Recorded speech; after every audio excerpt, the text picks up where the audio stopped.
हम लोग सल्तनत काल के बारे में आगे पढ़ेंगे कि कल इल्तुतमिश सल्तनत काल में गुलाम वंश का दूसरा शासक रहा। पहला शासक कुतुबुद्दीन ऐबक रहा। इल्तुतमिश की जो लड़की थी रजिया सुल्तान, ये भारत के इतिहास में और जब से हमारे यहाँ विदेशी आए यानी मुसलमान आए तो पहली महिला शासक रजिया सुल्तान। तो लोग कहते हैं कि पहली महिला मुस्लिम शासिका, पहली महिला मुस्लिम शासिका रजिया सुल्तान 1236 ईस्वी में इल्तुतमिश के मरने के पश्चात 1240 तक इसने भारत पर शासन किया, यानी दिल्ली इनकी राजधानी थी। इल्तुतमिश ने राजधानी कहाँ बनाया था? दिल्ली। इनके जो भाई थे वो भी शासन किए, इनके पौत्र थे इल्तुतमिश के, वो भी शासन किए, लेकिन बड़े दुर्बल और कमजोर थे। तो अमीर सरदारों को ये भय रहता था कि हमारे इस सुल्तान के शासन पर कोई दूसरा न कब्जा कर ले, लेकिन उनकी दुर्बलता के कारण रजिया सुल्तान ने सिंहासन को संभाला 1236 ईस्वी में और 1240 तक लगभग 3 वर्ष 8 माह तक उसने शासन किया। उसको घुड़सवारी भी आती थी, वो तलवार चलाना जानती थी, क्योंकि सुल्तान वही रहता था जिसके पास कुछ स्किल हो, अनुभव हो शासन चलाने का। किसी ऐरे गहरे को बना देंगे तो पता लगा दूसरा सुल्तान कब्जा कर लेगा, है कि नहीं? तो मालिक जो है वो तगड़ा होना चाहिए, उसके पास सारी स्किल होनी चाहिए जो अपने सुरक्षित करने के लिए। इसकी मृत्यु 1240 में हुई। एक घटना घटी, जो अमीर सरदार होते थे, ये अमीर सरदार किसी को बर्दाश्त नहीं करते थे। अब ये सोचते थे ये महिला शासिका, इसका बात हम मानेंगे? हम नहीं मानेंगे। तो षड्यंत्र रचने लगे और इस षड्यंत्र के तहत हरियाणा के कैथल में रजिया सुल्तान की अमीरों ने हत्या करा दी। तो इसकी मृत्यु कब हो गई? 1240 ईस्वी में। अब 1240 ईस्वी में जो इसकी मृत्यु होती है तो इल्तुतमिश के लड़के, उनके लड़के के लड़के, इनमें भी मन में इच्छा होती है ना कि हम सुल्तान बन जाए। वो सुल्तान तो बने, लेकिन जैसा मैंने पहले बताया वो दुर्बल थे, कमजोर थे, वो उतने काबिल नहीं थे।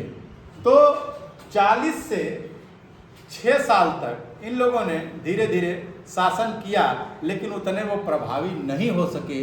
अंत में नसीरुद्दीन महमूद, जो इल्तुतमिश का पौत्र था, क्या था? आप नाती पोता तो जान ही रहे हैं। तो इनका जो पौत्र था नसीरुद्दीन महमूद, यह काबिल था। तो अमीर सरदारों ने 1246 ईस्वी में इसको दिल्ली की गद्दी पर रखा और 1246 से 1265 तक लगभग 19 साल इसने शासन किया। कितने साल? 19 साल। बहुत लंबा कार्यकाल होता है। इसका मतलब कि इसके अंदर कुछ कला रही होगी, कुछ गुण रहा होगा, तभी तो इतना लंबा शासन चला। अब नसीरुद्दीन महमूद के, आपको पहले मैंने बताया कि इसमें 40 गुलाम सरदारों का एक समूह होता था जो अमीर सरदार होते थे, और यही अमीर सरदार सुल्तान नामित करते थे कि किसको सुल्तान बनाना है। तो नसीरुद्दीन महमूद के टीम में एक अमीर था जिसका नाम था बलबन। बलबन योग्य था, अनुभवी था। इनकी मृत्यु के पश्चात 1265 में जब नसीरुद्दीन महमूद की मृत्यु हो जाती है तो बलबन दिल्ली की गद्दी पर आसीन हो जाता है। अनुभवी था, इसके पास सब जानकारी थी। 1265 से 1287 तक लगभग 22 साल तक इसने दिल्ली का शासन किया और दिल्ली के शासन को मजबूती देने के लिए इसने बहुत सारी चीज़ों को नए नए सिरे से शुरू किया। जैसे जंगलों को काट करके पुलिस चौकी बनाया। क्या बनाया? पुलिस चौकी। और 40 गुलामों के समूह को, जो तुर्कान चहलगानी कहा जाता था, उनको समाप्त कर दिया। कहा ये लोग निर्णय नहीं लेंगे कि अब कौन राजा बनेगा। जब इनको समाप्त कर दिया गया, अब शासन बलबन के समय ही गुलामों का समाप्त हो जाएगा, आगे मैं बताऊंगा आपको। और इसने अपने जहाँ पर ये बैठता था वहाँ पर सिजदा और पायबोस नामक नियम लागू किया। सिजदा करना, पायबोस करना, सम्मान करना न्यायप्रिय था और थोड़ा अड़ियल था, थोड़ा गंभीर था, हंसी मजाक नहीं करता था और अपने गुप्तचर को ये गांव में भेजता था कि देखो जनता में क्या दिक्कत है, जनता में हमारे प्रति क्या भाव है, इसको परखने के लिए वो गुप्तचर भी रखता था।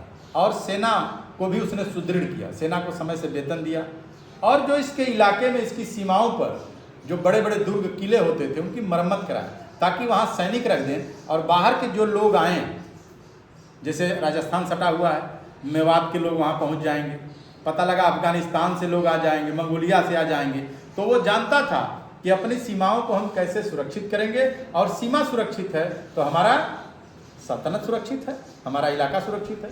तो उसने ये काम किया, लव और रक्त की नीति अपनाई। वो किसी को छोड़ता नहीं था, जैसे रोग और दुश्मन को छोड़ना नहीं चाहिए, कब्र में गाड़ देना चाहिए। रोग कब उभर जाएगा और दुश्मन कब मजबूत हो जाएगा इसका कोई ठिकाना नहीं है, इसलिए उसने बड़ा कड़ा रुख अख्तियार किया। और एक प्रथा इसने चलाया, एक त्यौहार, ईरानी त्यौहार नवरोज की इसने शुरुआत किया।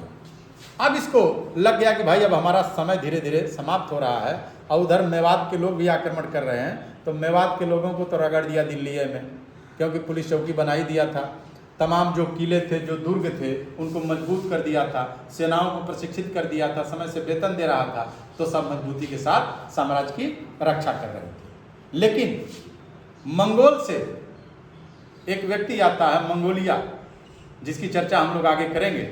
उस मंगोल शासक से यह कैसे लड़ा होगा या बाद में मंगोल शासक ने दिल्ली पर कैसे कब्जा किया होगा, लेकिन अभी इसी में आगे आपको खिलजी वंश, तुगलक वंश आएगा और ये पहला था गुलाम वंश। यहाँ पे आप देखे होंगे कि इल्तुतमिश के जो पुत्र थे, जैसे रजिया सुल्तान को राजा बनाने में कितना मेहनत करना पड़ा होगा, तो रजिया सुल्तान से जो इल्तुतमिश के पुत्र थे और उसके भाई थे रुकनुद्दीन फिरोज शाह, ये लोग दुर्बल कमजोर थे। तब रजिया सुल्तान ने दिल्ली की कमान को संभाला। ऐसा नहीं कि लड़के हैं तो शासन वही करेंगे, अगर वो योग्य नहीं है तो साम्राज्य बर्बाद हो जाएगा। तो इल्तुतमिश ने बड़े बुद्धिमानी के साथ इनको बनाया तो जरूर, लेकिन रजिया ने तुरंत कमान अपने हाथ में ले लिया। तो कुतुबुद्दीन ऐबक गुलाम वंश का संस्थापक रहा, गुलाम अधिकारी रहा मोहम्मद गोरी की मृत्यु के पश्चात। उसके बाद इल्तुतमिश आए, इल्तुतमिश के बाद ये लोग आए, रजिया सुल्तान आई, नूरुद्दीन महमूद आए और बलबन आए। ये गुलाम वंश के शासकों की एक सीढ़ी है जिसको हमने आपके बीच में बताया। अगर इसमें कोई और आपको जिज्ञासा होगी तो आप पूछेंगे, उसकी चर्चा हम लोग करेंगे। इस चीज़ को आप समझिए और इस वीडियो को अगर आपको अच्छा लगे आप इसको सब्सक्राइब करिए और शेयर करिए ताकि लोगों को जानकारी हो और विभिन्न प्रतियोगी परीक्षाओं में वो सफल होंगे। बहुत बहुत धन्यवाद।